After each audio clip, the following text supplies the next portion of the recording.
ಮನೆಗಳನ್ನ ಕೊಡೋ ಸಂದರ್ಭದಲ್ಲಿ ಲಂಚ ಕೊಡದೆ ದುಡ್ಡು ಕೊಡದೆ ಏನು ಕೆಲಸ ಆಗೋದಿಲ್ಲ ಅನ್ನುವಂತ ಗುರುತರವಾದಂತಹ ಆರೋಪವನ್ನು ಮಾಡಿದ್ದಾರೆ. ಮತ್ತೆ ಮುಖ್ಯಮಂತ್ರಿನ ಕರೆದ್ರೆ ಅವ್ರ ಮುಂದೆ ಸಹ ನನಗೆ ವಾಸ್ತವ ಪರಿಸ್ಥಿತಿಯನ್ನು ತಿಳಿಸಲಿಕ್ಕೆ ಹೇಳಿದ್ದಾರೆ. ಅಂದ್ರೆ ಮುಖ್ಯಮಂತ್ರಿಗಳೇ ಇವತ್ತು ಕೆ.ಆರ್. ಪಾಟೀಲ್ ಕರೆದು ಅವ್ರ ಬಾಯಿ ಮುಚ್ಚುವಂತ ಪ್ರಯತ್ನ ಮಾಡಬಹುದು ಅನ್ನೋ ಆತಂಕ ನಮಗಿದೆ.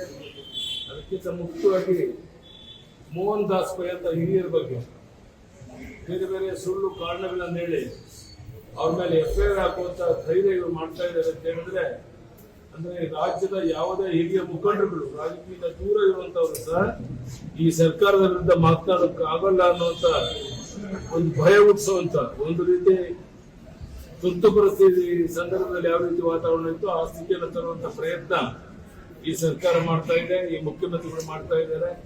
ಅದಕ್ಕೆ ಶಿವಕುಮಾರ್ ಅವರು ಹೆಜ್ಜೆ ಹೆಜ್ಜೆಗೆ ಬೆಂಬಲವನ್ನು ಕೊಡ್ತಾ ಇದ್ದಾರೆ. ಇದನ್ನು ಖಂಡಿಸ್ತೇನೆ. ಮತ್ತು ಇದೆಲ್ಲ ಸಂಗತಿಗಳನ್ನ ರಾಜ್ಯದ ಉದ್ದಗಲಕ್ಕೆ ನಮ್ಮ ಕಾರ್ಯಕರ್ತರು ತಿಳಿಸಿ ಯಾವ ರೀತಿಯ ಹೋರಾಟವನ್ನು ಮುಂದೆ ಬರೋ ದಿವಸಗಳಲ್ಲಿ ಮಾಡಬೇಕು ಅನ್ನೋದ್ರ ಬಗ್ಗೆ ಸಹ ಯೋಚನೆಯನ್ನ ಮಾಡ್ತಾ ಇದ್ದೇವೆ. ಎಲ್ಲ ಸಂಗತಿಗಳ ಬಗ್ಗೆ ಸಾಕಷ್ಟು ಚರ್ಚೆ ಆಗಿದೆ. ಕಾರ್ಯಕ್ರಮವನ್ನು ಒಪ್ಪಿಸ್ತಾ